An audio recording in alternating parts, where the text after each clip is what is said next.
What's up YouTube? I'm Lola here again with another video with The Forge. Check them out if you want more information. For now I'm going to be giving you a little bit of information on class. And specifically this is more geared towards an American audience, although we can consider these things globally.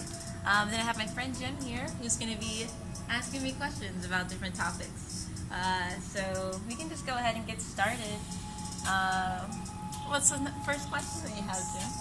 How do Americans think of class? Okay, so Americans have a very skewed view of class, and I believe this is deliberate.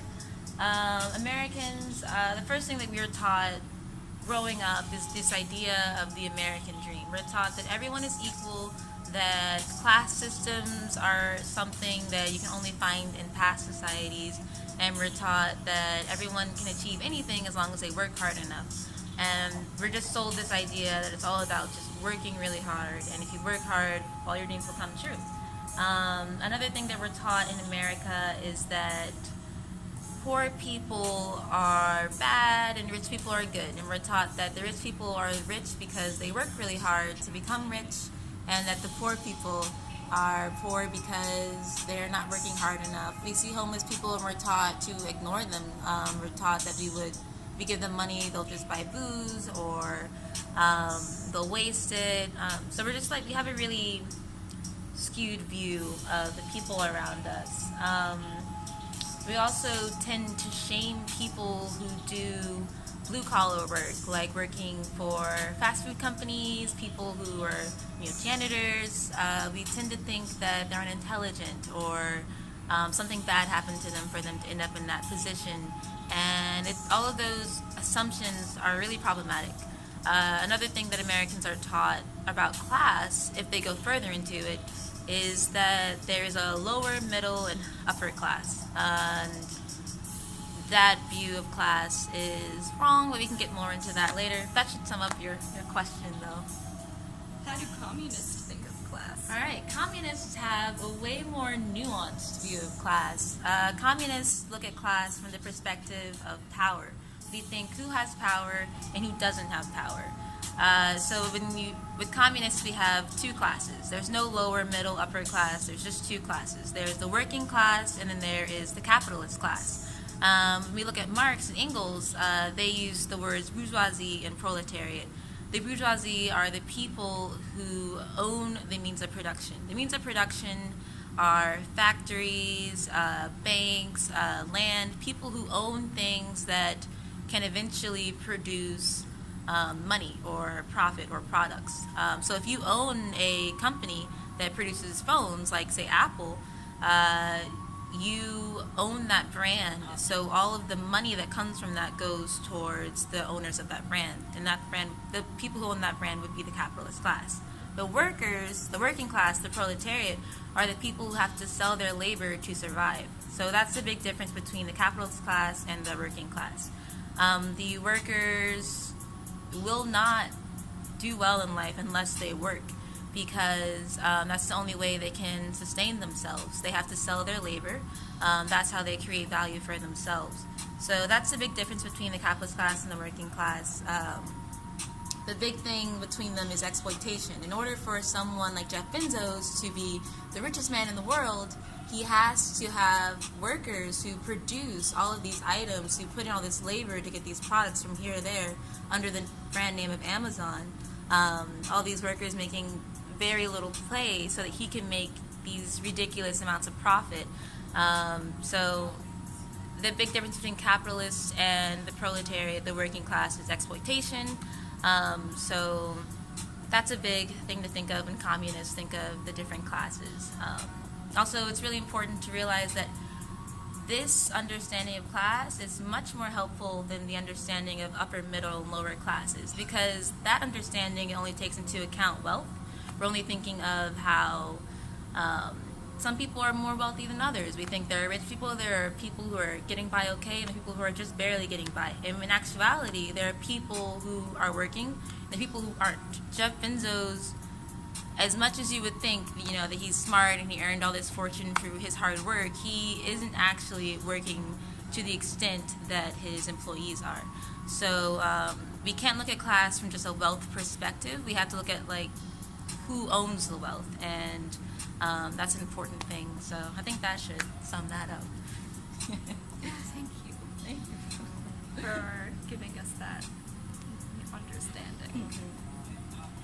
What are some flaws in the American consciousness regarding class? All right. So there are a lot of flaws that I didn't actually recognize until I started to look at the world through a working class, capitalist class perspective.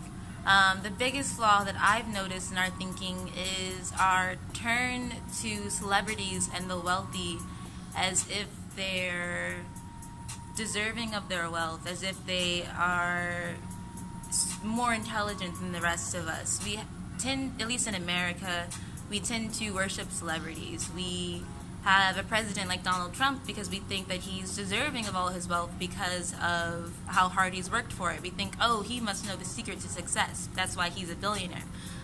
So I think one of the biggest issues that the Americans have is worshiping the rich. We really have to stop worshiping people like Jeff Bezos, Kanye West, Beyonce, Elon Musk, just because they're billionaires.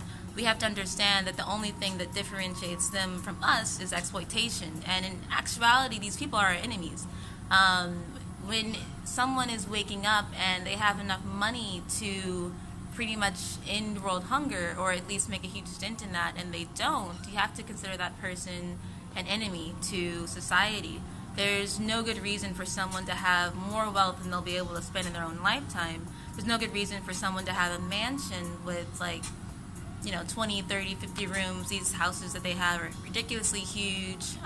It's just, we have to understand that the rich aren't going to save us. They aren't in their positions because they're better than us.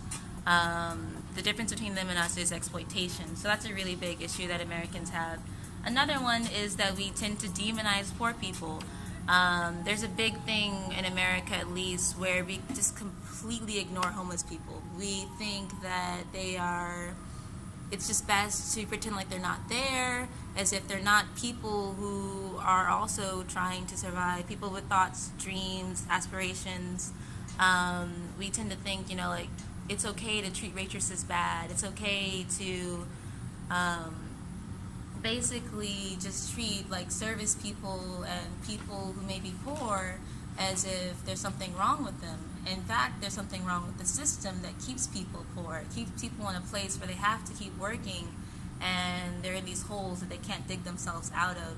And I've seen that and experienced that in my own lifetime. So I guess it's easy for me to understand that, but it's really important to understand that poor people are, as a working class person, poor people are they're our friends.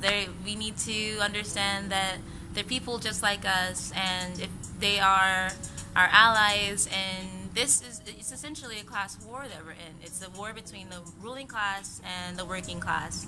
And the last thing that we need to do is turn on our brothers and sisters who are also fighting the same fight that we're fighting.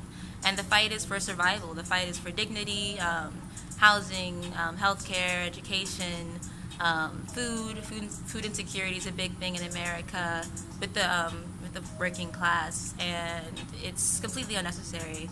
We throw out so much food every day. We have so many unnecessary issues that the capitalist class perpetuates because it helps them create profit.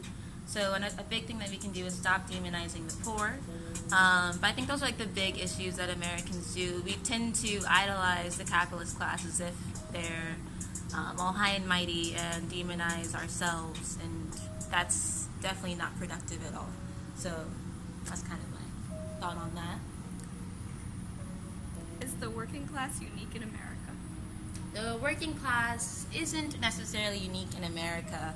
The capitalist class versus working class struggle is a global phenomenon. So we can talk about the particular issues that we have in America, like idolizing celebrities and demonizing the poor, and our misconstrued view of class. A lot of us think that there is no class system in America, and that's completely untrue. But it's not unique to America. You can find class systems in any capitalist society. If you go to Europe, you'll find that there are poor people, and there are people who have a lot of wealth. If you look at the The bankers there, they have all this wealth, while the poor people have to sell their labor to survive. So you can find that especially in the global south. A big thing that we don't consider is that a lot of the wealth that we have in America comes from the exploitation of the workers in the global south. And it's very important to understand that it's not the working class in America that is exploiting the workers in the global south. That is the capitalist class in America. Those are enemies, not other nations who are also working class. So yes, it is a global phenomenon. Any capitalist country or nation or state will have these issues with class. There's always going to be divide in a capitalist system because it's inherently built off of exploitation. So yeah, it's definitely a global thing. Are divisions like race deeper than class?